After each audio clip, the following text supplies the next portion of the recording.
Oi, meu nome é Simone Paulino e você está no módulo Quem Conta um Conto. Essa é a nossa 8ª aula e a gente vai falar sobre a criação do protagonista. O que é o protagonista? Em geral, a gente chama o protagonista de personagem principal, certo? O termo protagonista surgiu já lá na Grécia Antiga, no teatro, porque era o personagem que entrava primeiro e era o personagem foco, que entrava primeiro no palco, tá? E era o personagem foco.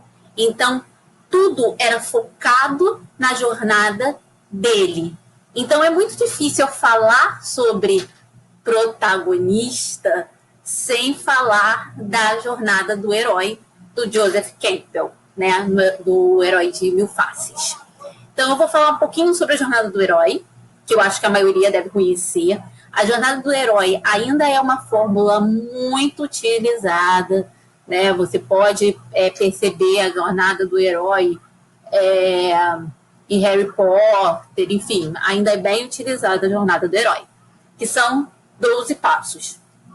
Primeiro é o status quo, é o cotidiano, é o mundo comum. Ele está ali no conforto, na zona de conforto dele.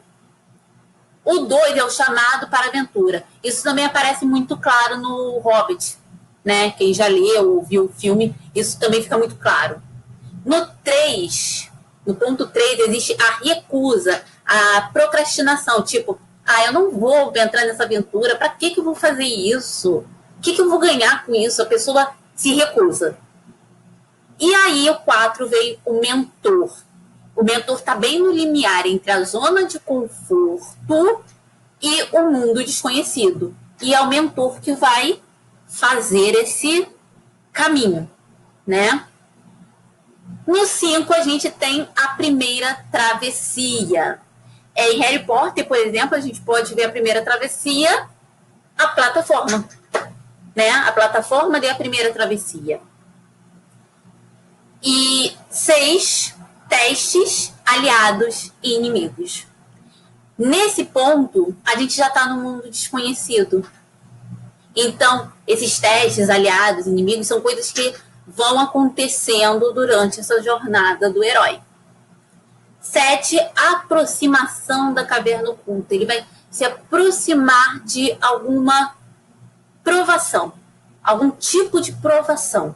Vai estar se mostrando ali, bem no meio da parte do mundo desconhecido. E aí, essa provação, né, vem uma outra, que é a provação suprema, vem uma provação ainda maior, né? E aí, depois disso, no 9, vem a recompensa, o herói se recupera. E aí começa no 10º caminho de volta, tem a questão da ressurreição, né? Até porque esse Herói de Mil Faces é muito ligado a narrativas mitológicas também. O 12, o retorno com o Elixir, ou o objeto mágico que era necessário, enfim. E termina a jornada do herói. São os 12 passos aí da jornada do herói, que é bem popular, é bastante conhecido, é bastante utilizado ainda nos dias de hoje, tá? Mas quando a gente pensa no nosso protagonista, a gente não tem que se prender à jornada do herói, tá? A gente tem hoje muitas outras técnicas de se trabalhar essa jornada do seu personagem. Então, não precisa se prender ao que a gente chama de monomito. Não precisa se prender ao monomito. Você tem outras formas de trabalhar o seu herói. Ele não precisa passar por todas essas etapas.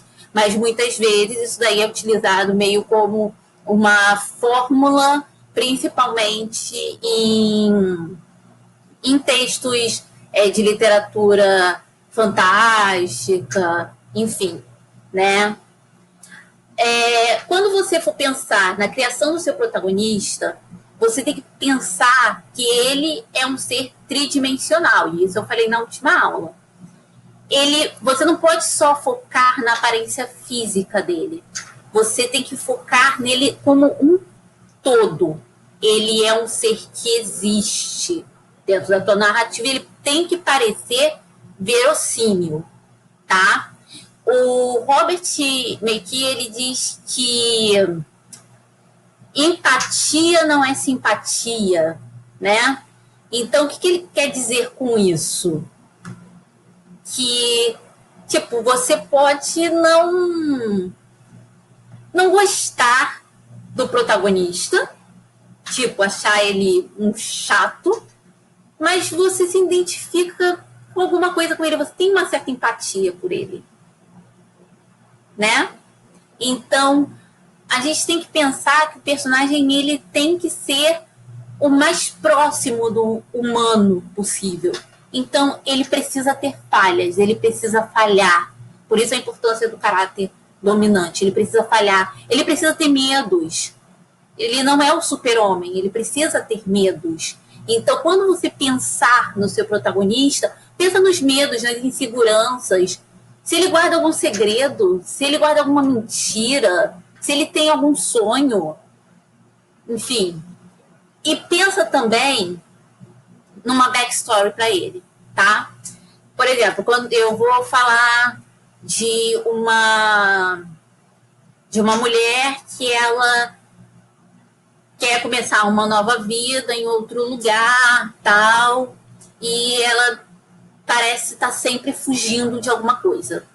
Qual é a backstory dela?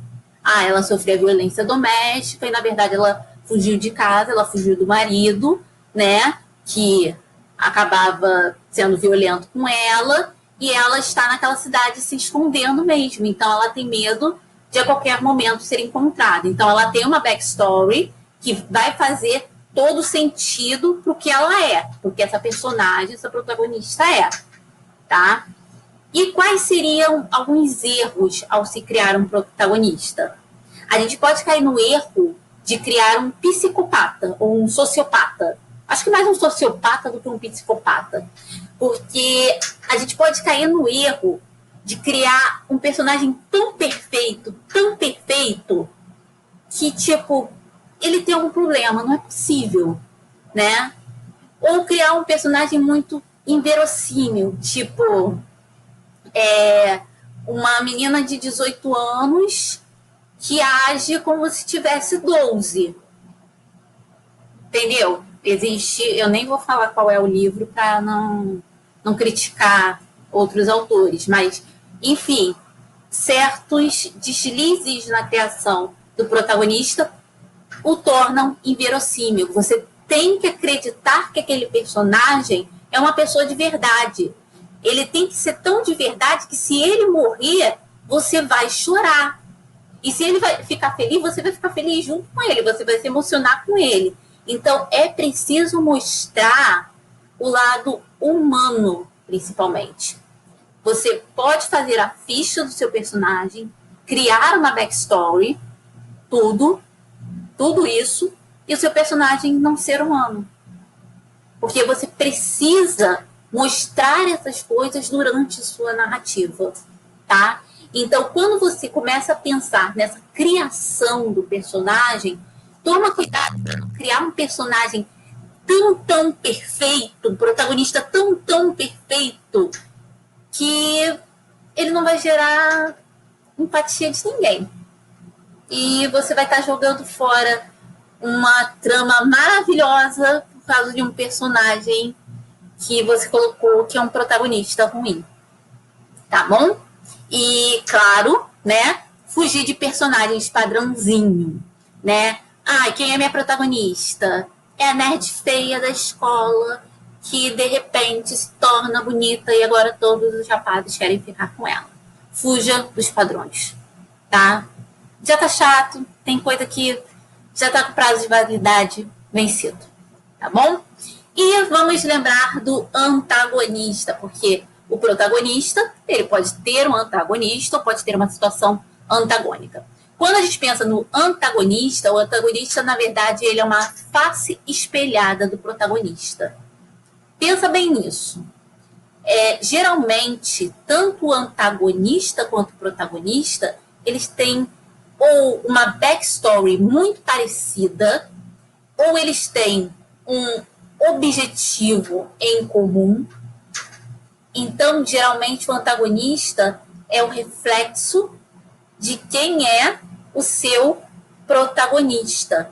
Por exemplo, na série The Boys, isso fica muito claro.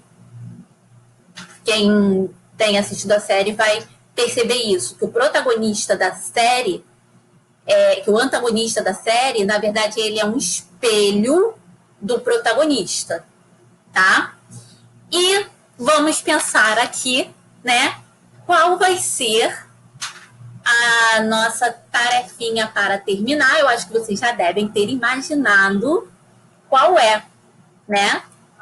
E a tarefa é usar aquela ficha de criação, que eu espero que vocês recebam em anexo, para criar um protagonista. Então, vocês preencham com o maior número de informações. Eu coloquei algumas informações que podem ser colocadas para o protagonista, mas se você acha que alguma outra informação é importante, tipo, como era o relacionamento dele com a avó, coloca, entendeu? Se você acha que é importante.